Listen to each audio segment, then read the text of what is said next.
राणा सांगा महाराणा संग्राम सिंह 12 अप्रैल 1482, 30 जनवरी 1528, राज 1509 1528 उदयपुर में सिसोदिया राजपूत राजवंश के राजा थे तथा राणा रायमल के सबसे छोटे पुत्र थे। महाराणा संग्राम सिंह महाराणा कुंभा के बाद सबसे प्रसिद्ध महाराजा थे। मेवाड़ में सबसे महत्वपूर्ण शासक, इन्होंने अपनी शक्ति के बल पर मेवाड़ साम्राज्य का विस्तार किया और उसके तहत राजपूताना के सभी राजाओं को संगठित किया। राणा रायमल की मृत्यु के बाद 1509 में राणा सांगा मेवाड़ के महाराणा बन गए। राणा सांगा ने अन्य राजपूत सरदारों के साथ सत्ता का आयोजन किया। राणा सांगा ने मेवाड़ में 1509 से 1528 तक शासन किया, जो आज भारत के राजस्थान प्रदेश में स्थित है। राणा सांगा ने विदेशी आक्रमणकारियों के विरुद्ध सभी राजपूतों को एक किया। राणा सांगा सही मायनों में एक वीर योद्धा व शासक थे जो अपनी वीरता और उदारता के लिए प्रसिद्ध हुए। इन्होंने दिल्ली, गुजरात व मालवा मुगल बादशाहों के आक्रमणों से अपने राज्य की रक्षा की। उस समय के वह सबसे शक्तिशाली राजा थे। फरवरी 1527 में खानवा के युद्ध से पूर्व बयाना के युद्ध में राणा सांगा ने मुगल सम्राट बाबर की सेना को परास्त कर बयाना का किला जीता। खानवा की लड़ाई में हसन खां मेवाती राणाजी के सेनापति थे। युद्ध में राणा सांगा के कहने पर राजपूत राजाओं ने पाती पैरवन परंपरा का निर्वहन किया।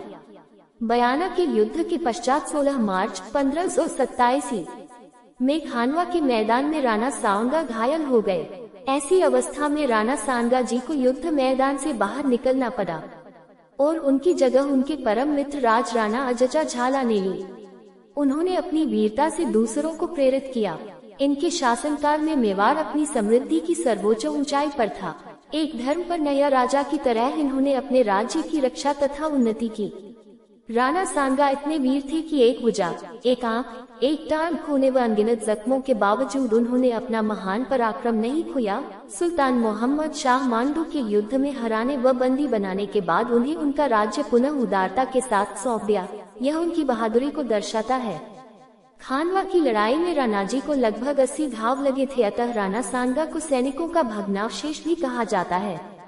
बाबर भी अपनी आत्मकथा में लिखता है कि राणा सांगा अपनी वीरता और तलवार के बल पर अत्यधिक शक्तिशाली हो गया है। वास्तव में उसका राज्य चित्तौड़ में था। मांडू के सुल्तानों के राज्य के पतन के कारण उसने बहुत से स्थानों पर अधिकार जमा लिया।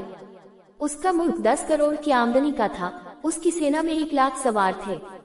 उसके साथ 7 राव और 104 छोटे सरदार थे।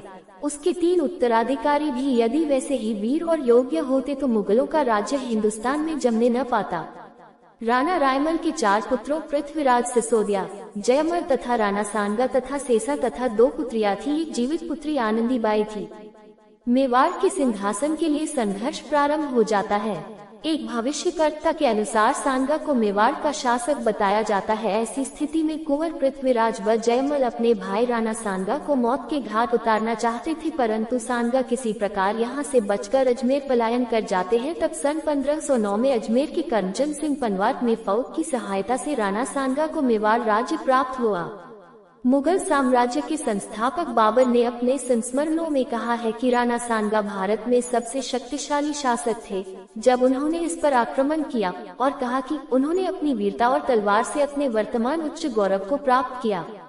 80,000 घोड़े उच्चतम श्रेणी के 7 राजा, 9 राव और 104 सरदारों व रावल, 500 युद्ध हाथियों के साथ युद्ध लड़े।